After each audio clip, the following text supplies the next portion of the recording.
Welcome back to my 13 days of Halloween. Yesterday we tackled a giant in the Halloween movie mythos, a movie that established tropes and has lived on in the public conscious. Today, we tackled the opposite, a small indie movie that never really made its splash. A newer one too. Dave made a maze. Dave is a struggling artist. When his girlfriend Annie is away for the weekend, he begins constructing a maze in their apartment made out of cardboard. He gets trapped in it, which exists as a pocket dimension labyrinth he needs to finish in order to escape. Annie and some friends go in after Dave and learn just how dangerous this maze is. As a hopeful artist who tends to start and abandon projects, a person who has spent the last year applying to hundreds of jobs only to be denied, not having much to show for myself at this point, I relate to this movie and Dave deeply. Dave Made a Maze is about an artistic struggle. Dave feels if he makes this maze, is able to see his vision to completion, then others will finally see value in him. He desires validation from others based on his artistic endeavors. But the inspiring part goes beyond Dave and into the real world. The fact that this movie was made just makes me happy that a small team on a limited budget had a vision and completed it this well. The production of this movie amazed me. This team was able to build a cardboard world like this, make the maze feel real and lived in.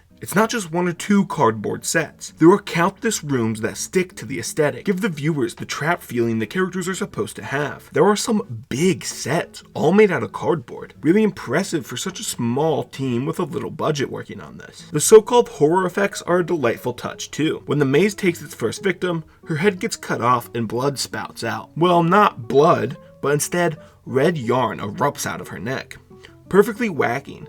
Feeling like something that would naturally follow a Jim Henson bit, this movie has that Jim Henson feeling if it had just a little bit more edge and wasn't so focused on being family friendly like the Muppets and more so something like one of his other works. It takes gore and makes it suitable for this movie and story. Not every movie I cover in these 13 days will be horror. That's why I changed the name away from 13 Days of Horror Movies into 13 Days of Halloween Movies. I am covering Halloween movies. This does enough to classify itself as a horror movie, but more so lives in the fantasy world, which is a genre that I don't seem to love movies from. But when you add whimsical horror, I seem to really connect with fantasy movies. I found this movie on a list of must-watch horror movies, saw the name, and was worried it would be a Saw ripoff, a franchise I have negative interest in watching, just because I feel like it would be a little too much into the torture porn category of movies. But Dave Made a Maze was nothing like that, and I'm happy to report my initial misread was that a misread. I know this movie has its flaws. Every character except for Dave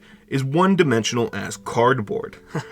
Get it? Because he makes the maze out of cardboard, so I said that they're like cardboard. The screenplay leaves a lot to the viewer's imagination, needing them to fill in the gaps, something I was able to do. But I honestly don't care about these flaws. If you're able to buy into the movie, it can and should work for you. Much like the in-universe elements of the maze.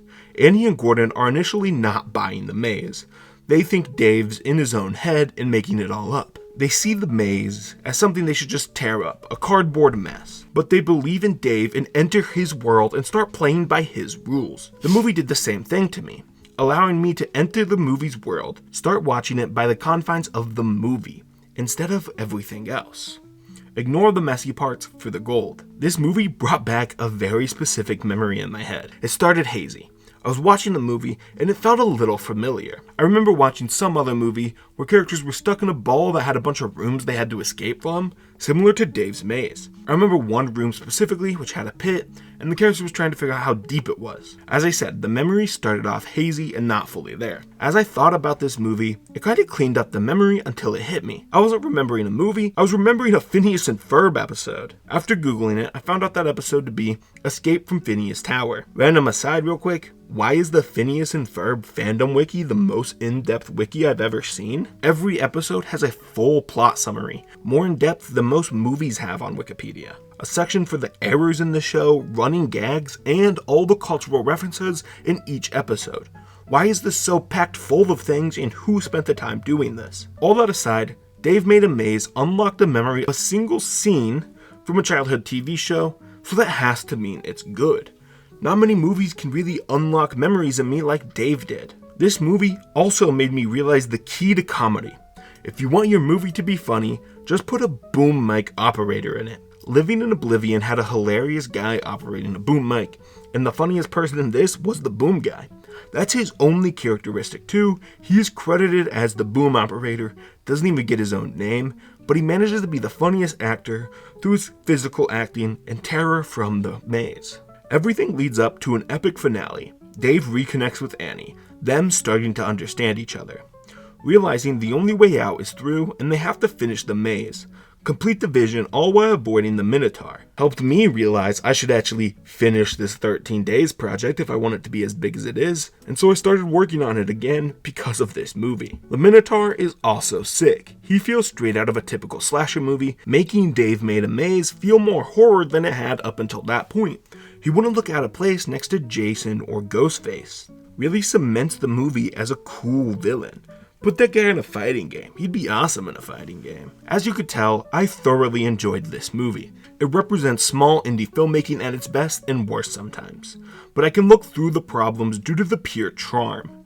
The good overwhelms the bad, and Dave made himself a maze and made himself a good movie too. Thanks for watching day 2. Come back tomorrow for another Halloween movie review, and I'll be reviewing movies every day up to and including Halloween. I would also appreciate it if you liked and subscribed. I have a pretty big goal of hitting 200 subscribers by the end of the 13 days. Please help me out. Hopefully, see you tomorrow.